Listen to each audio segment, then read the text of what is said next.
Todd, you said after Saturday's game that that might have been the worst defensive second half that you played. When you went back over the film, just what were the breakdowns there? I was probably exaggerating. I was just, obviously when you go back and watch the film, it's different. Just very, very, what I tell the players, we're very, very close. I mean, we marched the ball down the field, first two series and score. I think obviously we could have gone up 21. Obviously there's a lot of things there early, but we really defensively, while we're talking about defense, they didn't complete any of their major route concept. I mean, throughout the whole game, we did a really good job of covering. I thought we got to the quarterback. We didn't blitz as much, but we still impacted them. We just had 7 critical errors where, and I mean simple stuff, where we basically left people uncovered on a slant. I mean, so I was just frustrated probably after the game, and I want to make sure I'm very clear about I'm not. The season's not over.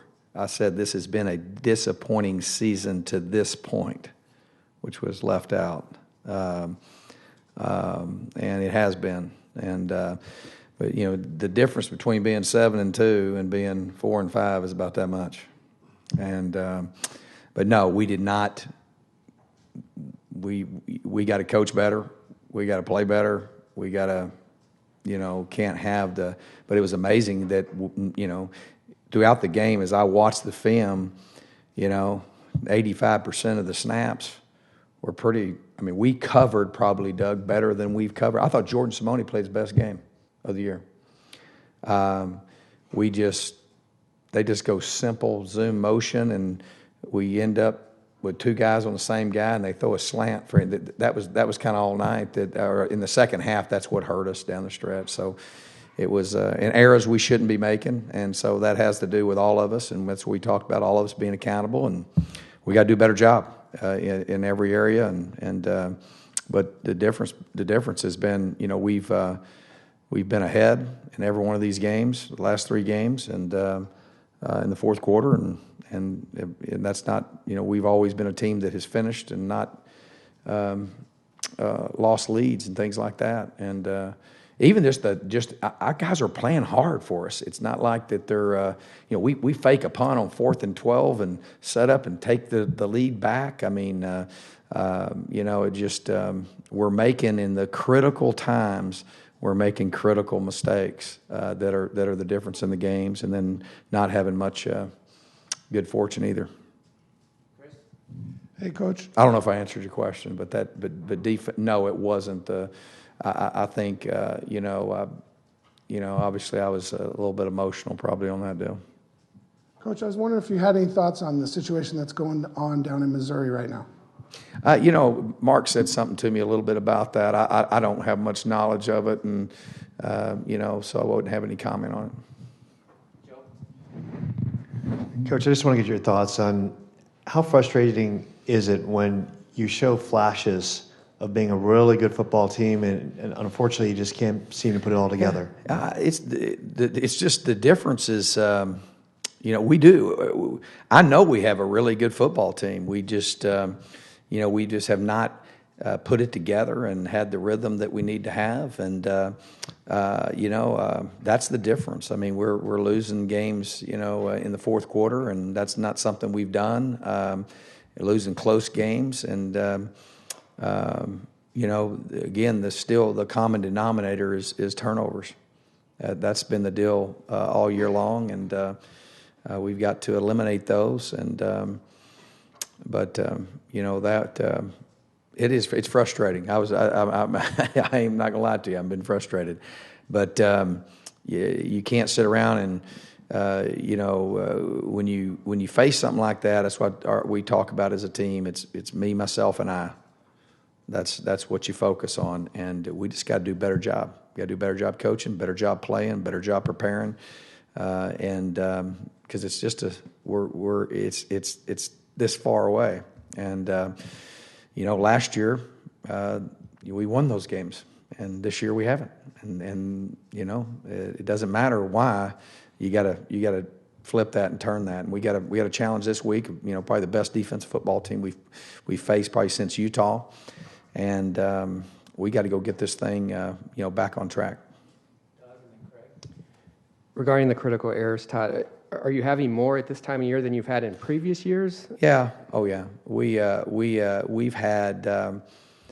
had more this year than we've had, and what I mean by critical errors, what I mean is that a critical error is when we blow an assignment and leave somebody completely uncovered, and that has happened. And that's coaching.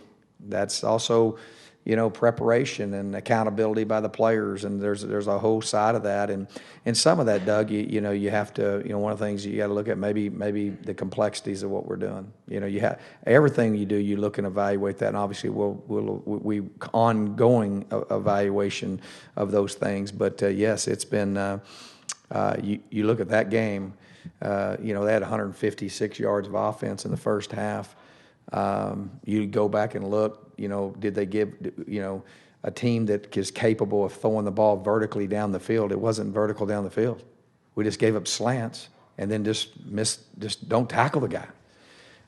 And then just on simple emotions, just let people uncovered. On things that nothing, we practiced it. We just, in critical situations, we're making those errors, and we're not getting any, sometimes you'll have critical errors. You'll leave a guy uncovered and they won't throw it to him, or they don't find him, or whatever. And we are not having any of that. When we make a mistake, they're right on it. And, so it was not like, it's frustrating because I thought we defended their offense very well and gave up stuff that you shouldn't give up. And just, it was really slant routes. And then, they were running a mesh route. We got the guy, we cut him, which means we should stay on him. And we look back and take off or away from our assignment, just abandon our assignments and stuff. And obviously the quarterback was scrambling around and was able to buy time. You got to give them credit. They did a good job of being able to find the open guy and hurting us. There was one there where that was probably a 51-yard gain that should have been, but shoulda, woulda, coulda don't count. And so, yes, we're having way too many of those. Are you simplifying things as you go, or have you got to that We point? simplified things in that game. They ran basically three formations. 2 backs in the backfield spread, 1 back in the backfield doubles, and 1 back in the backfield trip sacks. They ran zoom motion, fly motion. It's about as simple as you can get. And so for whatever reason, it just really is simple. Our guys are playing hard. I can't falter how hard we're playing. They're playing to the end of the whistle, to the end of the game. We're playing really well. Again, in a very competitive league. It's going to be competitive. You watch the first part of that game. I think, man, we're fixing to go up 21-0. And then it just there's not executing, not doing what we're supposed to do in very, very critical times, and that results in losing close games. And that's kind of what's happened. And every person's just got to take accountability for that. We got to coach better. We got to play better. We got to prepare better, and that's we got to win the close games. That's every year I say that, and this is the first year we've not won those close games, and so you got to put that behind you and let's go win a close game. Coach, I know you can't talk specifically, but today was a good day for you in the program. Are you able in the middle of the season to kind of zoom out, even in the midst of a losing streak, on how things are going and progressing forward? Well, we're building a program. Obviously, our program goals and what the expectation. We didn't meet the expectations this season, and it's not over yet. We still got work to do as a program. But our program is we've established some values and established a reputation of how we do things, and just what we're doing as far as the graduating our players and what we have to offer as a program. as a university, and I think that yeah, I mean it's everything. It's everything we're doing. We constantly are focusing on winning in everything that we're doing, whether it be on the field or off the field or recruiting or whatever it might be. So I feel good about where we are as a program. I don't feel good about that we haven't met the expectations, but the season's not over. We have a lot of work and a lot of critical work to do that's very, very important to our program in finishing this season off in a way that it's been done here in the recent past that that represents this program the way it needs to be represented. So, but I feel good about where we're at as a program. I think a lot of our works we're starting to see the benefits of it, even though short term wise this year it's been frustrating. Losing close games, and that's you can't. You had to put your big boy pants on, and you can't hide from the expectations, and we're always going to have those expectations we have from the day one, and we just have not won the close games, and we've got to get those things corrected. But big picture, we've laid a foundation. It's not on sand, it's on concrete, and so I think we're seeing some of those benefits. Todd, can you talk about Taylor Kelly, having him on your staff, what you see in him in terms of potential coaching career for him? Yeah, Taylor's, a great human being, a tremendous person, a tremendous leader. A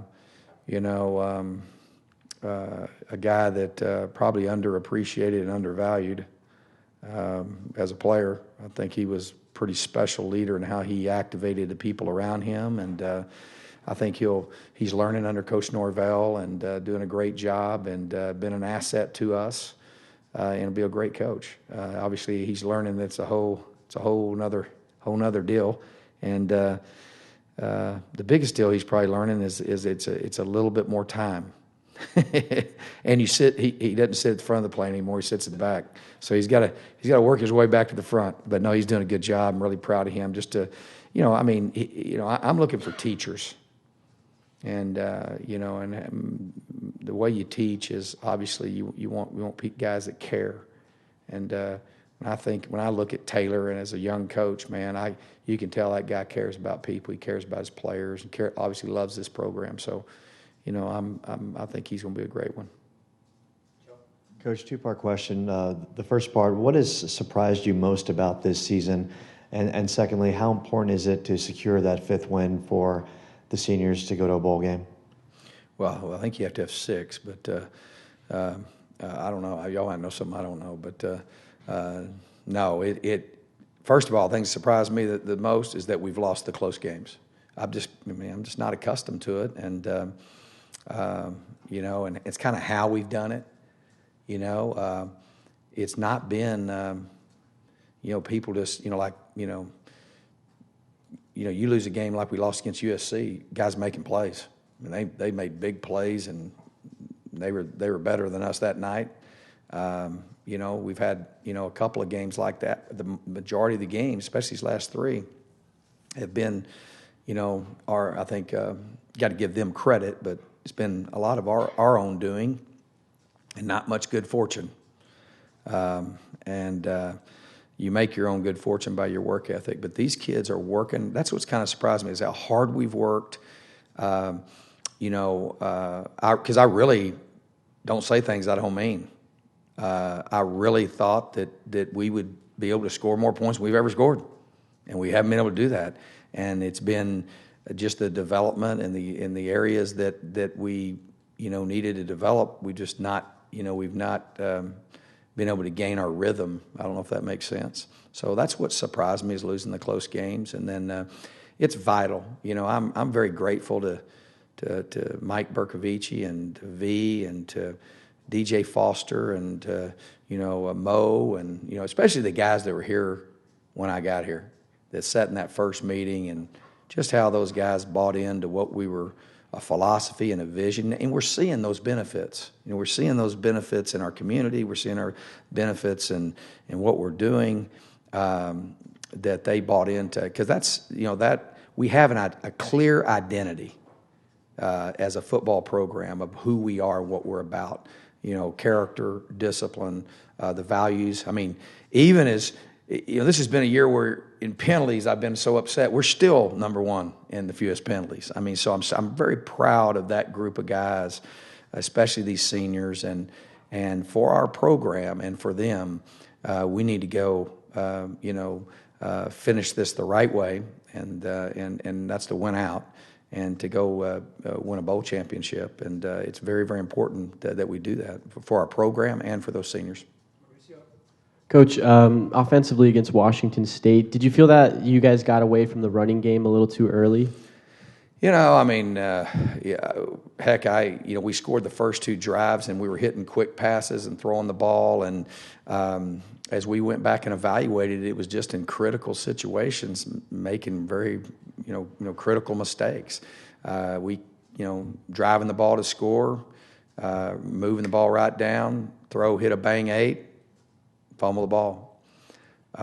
Moving the ball down, I think, whenever we're 10 down, going in, probably going to score, and throw an interception. So it was just kind of self-destructing. And then not only that, just like some illegal procedure. We're moving the ball out the midfield, get legal procedure penalty. So now you got 2nd and 15, and you're moving it backward. And no, I mean, every time I call a blitz and it doesn't work, I wish I didn't call it. So I mean, but if you ask my opinion on things, I mean, we ran the ball very well, and I thought our guys did a really good job in the run game.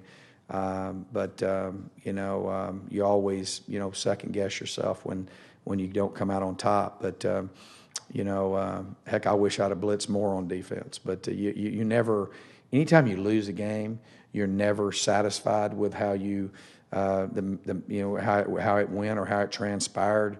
You kind of live and learn there. And every time you win a game, you don't even think about it. You go to the next game. So that's kind of the deal. But it's not just one thing. We have to do a better job coaching, better job playing, better job executing in all three phases. What we're doing, and what I'm telling you is that when I look at the film, we're doing a lot of things really well. And I mean, I point out defensively. I mean, the vertical game plan. I mean, that I don't think we've played them in 3 years. We haven't given up a seam or a fade and then to self-destruct on stuff like leaving slants uncovered and things like that are things that are just really head scratchers that are frustrating. But it's just all of us have to do a better job, and it's not like we're doing. I mean, our guys are playing hard. They're giving us everything they got. We're not playing just totally undisciplined. I'm mad as heck. We had 3 penalties. Is that right? I mean, I'm mad. I'm going, what are these penalties? And there was 3 penalties. I mean, so, but there were 3 really, really costly penalties. So, the deal is you just got to move forward and focus on what's in front of you. And, for these seniors and for this program, we need to go figure out a way to go beat a team that's really had a very similar season to us. A very, very good football team, a team that's beat USC and has just been has had the same type deal. They've lost very close games and sitting at 4 and 5. There's 2 really good football teams going to play on Saturday that have not had season have not gone the way they wanted it. Coach, excuse me, Coach. How important is it for you to recruit guys in state, and have you put any more emphasis on that this season? When the time we walked in the door, we developed a plan for what we wanted to do. I firmly believe that you first have to sit down and say, hey, okay, Arizona State football, what's it all about? Well, it wouldn't exist if it wasn't for the people who buy the tickets and come and support, and for especially the people who have been doing it for 30, 40, 50 years, and families, and so, so that's who I represent and what we're about, and then you try to get out and try to, look at how do they want to be represented and all that stuff, but, it just makes sense that this is Arizona State University. So why wouldn't you have the best and the brightest from right here in the state, right here in this valley? And that's easier said than done, because there's there's a lot of really, really quality programs and quality players, and obviously it's heavily recruited nationally. People from all over coming here, which is a challenge. And then you reap what you sow in recruiting. You have to, one of the things that we think that we've been able to do is we have a clear identity on who we are. We have not made any exceptions on our team. We haven't compromised our values in any way. And we've really, when we talk about academics and academic success and serving the community and whom we represent and how we do it and with class and character, I think we've done that. And so we have a clear identity. And that's the thing about local. I talk about when the gas tank away. Man, now that is so big, because that's going to impact your fan base. People get excited. I mean, they cheer differently for DJ Foster than they do for Cameron Smith from Texas. I don't know. It sounds like to me they do. And that doesn't mean they don't care about the guys from other states. It's just, I think that's really, really important, and that's what I want to build this to have a place where this state has pride in this team, and there's a whole bunch of people that do. And that's one of the things I learned when I came here with the referendum and what Arizona State's all about, and the Territorial Cup and the passion that's in this place. We're in a process of trying to build that, and the key to all of it is personnel. The key to all of it is getting the best and the brightest, and the young men with the best character that fit us from right here in this valley, right here in this state. And obviously we talk about, even Southern California, but most importantly here. And we have worked from day one to do that. So we haven't just started, but it's not, you have to, you reap what you sow in that. I can't hide from exactly who we are right here locally. They can see how we practice. They can see what we do. They can, every time is anything that happens with our program, they know about it. And so I think that's why, obviously we're making progress. I know Ismail Murphy-Richardson's been playing on third downs, but did he earn himself more playing time, Ismail Murphy-Richardson? Oh, man, I thought Ishmael, had his best game. Really proud of him. Really proud. I mean, he was after the quarterback most of the night. Obviously, he backs up Antonio, who got injured, so that had him play a lot more snaps. But yeah, he's earned more playing time, and a guy that's really starting to learn and come on, and got a long way to go. Got to keep getting better fundamentally and technique wise, but he's done a good job. I was proud. I thought he did a really good job of impacting the quarterback.